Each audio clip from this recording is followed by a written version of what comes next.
अनारसे माझ्या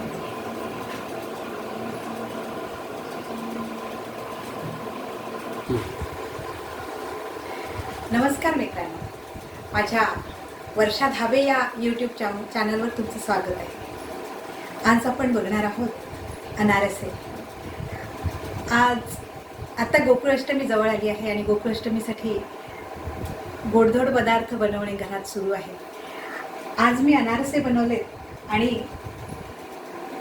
ते अतिशय सुंदर आलेत आणि म्हणून मग माझी इच्छा झाली की आज हा व्हिडिओ मी तुमच्यासोबत शेअर करावा। त्यासाठी मी तुम्हाला एक कृती सांगते। तांदूळ घ्यायचे, दिवसभर भिजत ठेवायचे आणि एक दिवस एक रात्र भिजत ठेवायचे। दुसऱ्या दिवशी ते पाण्यातून काढायचे आणि चाळणीमध्ये निथळत ठेवायचे। निथळल्यानंतर थोड्या एका कापडावर, मलमलीत कापडावर सुकत ठेवायचे। थोडे सुकले म्हणजे 2-3 तास सुकले की मिक्सरच्या पॉटमधून ते बारीक करून घ्यायचे आणि चाळणीने चाळून घ्यायचे। त्यानंतर जेवढे तांदूळ घेतले तेवढी साखर थोडी पसाभर थोडी कमी घेतली तरी चालेल, पण शक्यतोवर सारखी साखर घेतली तर प्रमाण एकदम छान होतं आणि त्याच्यावर अनारशावर गौर सुंदर उमटते आणि म्हणून प्रमाण याच्यामध्ये अतिशय महत्त्वाचं आहे। तर हे सगळं मिक्स करून आणि चाळणीने ते बारीक पावडर चाळून घेऊन त्याचे अशा प्रकारचे गोळे बनवायचे। अशा प्रकारचे हे गोळे बनवायचे। हे मी थोडं सोडल्यानंतर हे असे नरम झालेले ते थोडे कडकच गोळे बनवून ते ठेवून द्यायचे। ते 2 दिवस तसेच ठेवायचे। त्याच्यामध्ये साखर आणि तांदूळाच्या पिठाचं चांगलं घावन तयार होतं आणि मग हे अशा प्रकाराने सुंदर ते तयार होतं। पॉज केला नाही का व्हिडिओ? अशा पद्धतीचे लाडू तयार केल्यानंतर ह्या लाडूंना फोडून घ्यायचं। ते छान असे मोकळे होतात आणि याला जस्ट पाण्याचा थोडा हात घ्यायचा आणि याला चुरून घ्यायचं, ह्याला मळून घ्यायचं। जेवढं चांगलं तुम्ही मळाल तेवढी अनारशावर गौर चांगली येईल। ती गौर छान येण्यासाठी म्हणून तुम्हाला छान मळून घ्यावं लागणार आहे। मी आधी थोडं मळलेलं होतं, आता मी तुम्हाला दाखवते की हे किती मळायचं आहे।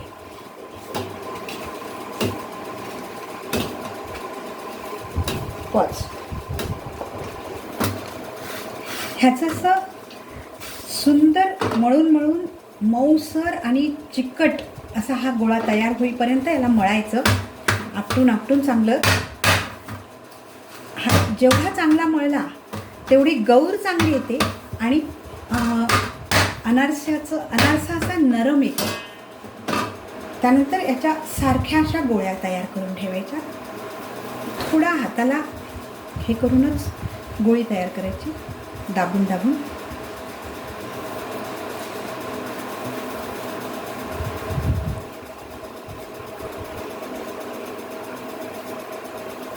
मी जास्त बनवत नाही, व्हिडिओ आपला लांबेल म्हणून मी 3-4च अनारसे तुम्हाला करून दाखवत आहे।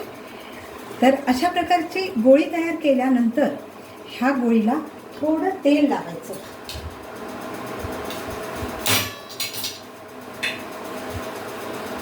इकडे आपला गॅस पेटवून द्यायचा। इकडे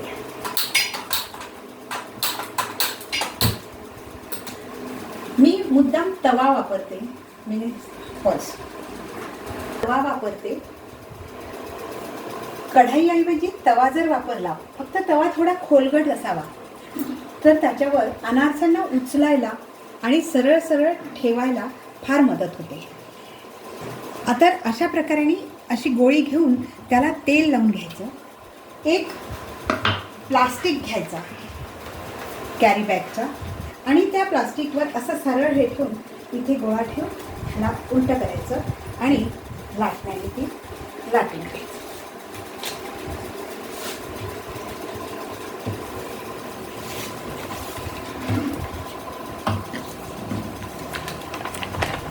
असा अनारसा तयार झाला छान गोल की ह्याला अशा पद्धतीने हातावर घेऊन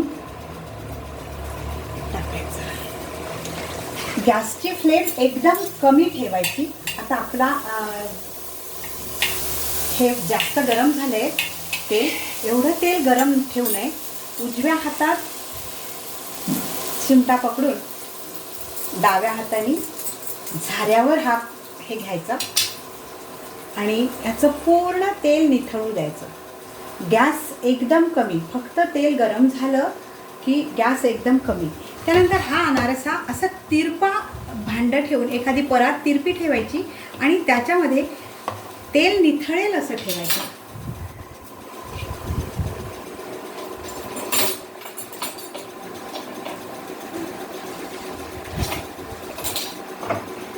त्यानंतर पुन्हा एकदा दाखवते मी तुम्हाला करून.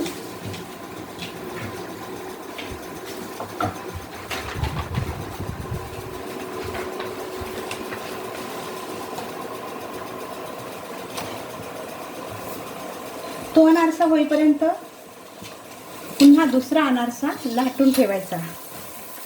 गॅसची फ्लेम कमी असेल तर अगदी पटापट आणि सुंदर एकच व्यक्ती सुंदर अनारसे करू शकते. अशा प्रकाराने हा पूर्ण हे झाला की बघा किती सुंदर अनारसा, पांढरा शुभ्र आणि जाळीदार.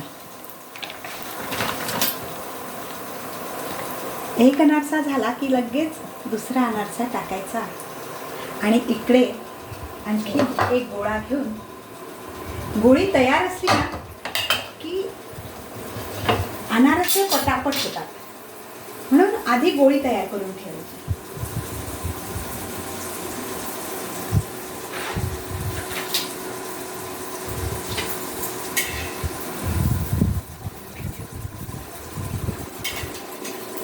तुटला तरी पण अनारसा परत जुळतो बरं का. माझा हा अनारसा तुटला पण मी हा असा करून ठेवला ना तर हा असाचा असाच राहतो. गरम गरम अनारसा जुळून जातो. तर मंडळी, अशा प्रकारे खमंग, नरम आणि तरी पण कुरकुरीत सुंदर असे अनारसे हे बघा. हे मी आत्ता केलेले आणि हे आधी केलेले. जसजसे हे गार होतात तसतसा याची शुभ्रता वाढते, कारण तेलाचा जो तेलकटपणा असतो त्याच्यामुळे ते पिवळे दिसतात आणि मग हळूहळू तेलाला ॲब्सॉर्ब केलं तेल किंवा तूप, पण तुपातील अनारसे जास्त हे होतात आणि हे भरपूर दिवस टिकतात. म्हणजे तुम्ही ते 15 दिवस 1 महिनासुद्धा ह्याला टिकवून खाऊ शकता. तर अशा प्रकारे या गोकुळाष्टमीला तुम्ही सर्वांनी अनारसे बनवा आणि त्याचा आनंद घ्या. धन्यवाद.